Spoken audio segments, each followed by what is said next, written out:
এই এটা দ্রুত লাগা, ওরা আসার আগে এটা লাগাই ফেলতে হবে। এই তো লাগানো শেষ। এবার দেখ ওদের কাছে আমি 50 টাকা রস কয় টাকায় বিক্রি করি। ওই ভাই, আমার খেজুর গাছে পোস্টার লাগালেন কেন? আরে ভাই আর বইলেন না, ওই যে দেখতেছেন না আমার বন্ধুরা আসতেছে, ওদের আসলে টাকা পয়সার অনেক অহংকার, ওদেরকে বাস দেওয়ার জন্য এই পোস্টারটা লাগালাম। আপনার এক হাড়ি রস আমি কত টাকায় বিক্রি করি দেখেন শুধু। কিন্তু ভাই, আমার রসের দাম তো 1000 টাকা না, মাত্র 100 টাকা। আরে ভাই, আপনার 100 টাকার রস যদি আমি 1000 টাকা বিক্রি করে দিতে পারি তাহলে কি কোনো সমস্যা আছে? কোনো সমস্যা তো নেই। আপনি শুধু দেখতে থাকেন আমরা কি করি। আপনি এক কাজ করেন ভাই, আপনি আমাদের সাথে আসেন। আসেন আসেন আসেন আসেন।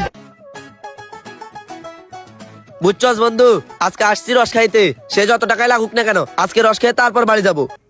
আচ্ছা ভাই শুনেন, আপনি আপনার খেজুর গাছের এখানে একটু থাকেন, আমরা একটু সাইডে আসি আর খেলাটা শুধু দেখেন। এমন ভাবে বাটপারি করব বুঝতেই পারবেন না। আচ্ছা ঠিক আছে ভাই। ঠিক আছে, এই চল চল চল।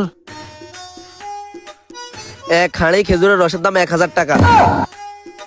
এই ভাই, আপনার খেজুরের রসের দাম এত বেশি কেন? খেজুরের রসের দাম বেশি মানে কত টাকা?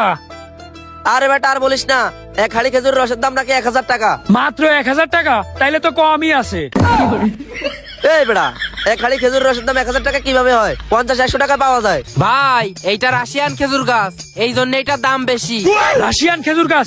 কি এই এলাকায় রাশিয়ান খেজুর গাছ আছে? তুই আমার আগে বলবি না? তাইলে তো এই রস আমার নেওয়া লাগবে। কি রাশিয়ান খেজুর গাছ এটা? তাহলে তো এর রস আমার নেওয়া লাগবে। হ্যাঁ, বললেই কি হয়ে গেল নাকি? আমি শুনেছি রাশিয়ানদের রস নাকি অনেক মিষ্টি হয়। এই রাশিয়ানদের রস মানে? আরে না, মানে রাশিয়ানদের খেজুর গাছের রস নাকি অনেক মিষ্টি হয়। এই খেজুর গাছের রস আমারই লাগবে। বন্ধু, যেভাবে হোক এই রস আমাদের নেওয়া লাগবে। আরে বেটা আজকে যত টাকায় লাগুক না কেন, এই রস আজকে আমি নিব। এই অব্র শোন, তুই আমার রাস্তা থেকে সরে যা, এই রস আজকে আমি নিব। এই মিয়া, আপনি এক হাঁড়ি রসের দাম 1000 টাকা বলছেন না, আমি আপনার এক হাঁড়ি রসের দাম 2000 টাকা দেবো। এক হাড়ি রসের দাম 2000 টাকা? হ্যাঁ 2000 টাকা। এটা কি আমার কাছে কোনো ব্যাপার হলো? এটা তো আমার চা নাস্তার খরচ।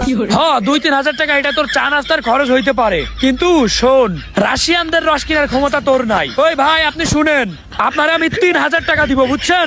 ওই রস আমারে দেন। 3000 টাকা কেন, যত টাকাই লাগুক না কেন, এই রাশিয়ানদের রস আমি নিয়েই ছাড়বো। কারণ সত্যি বলতে কি, আমার রাশিয়ানদের সবকিছুই অনেক ভালো লাগে। কি রে অব্র, তুই মনে হয় আমার সাথে টাকার বড়াই দেখাচ্ছিস? এই বেটা, রাশিয়ান মাইয়াও আমার পছন্দ, রাশিয়ান রসও আমার পছন্দ, এই রস আমি নেবো। হ্যাঁ তোর তো মাইয়া পছন্দ হবেই, কারণ তুই তো লুচ্চা। এই অব্র, তুই কিন্তু আবার এক লাইন বেশি করতেছস। এই ভাই শুনেন, আমি আপনার 4000 টাকা দিব, আর কোনো কথা বাড়াইন না। এই রাশিয়ান রস আপনি আমার দেন, যত টাকায় লাগুক না কেন এই রস আমি নেবো। ওদেরকে আমি এই রস নিতে দেবো না। কিরে শুভ, এক হাড়ি রস তুই 4000 টাকা দিয়ে কিনবি? এত টাকা হয়ে গেছে তোর? আরে তুই আমার সাথে টাকার বড়াই করছিস না,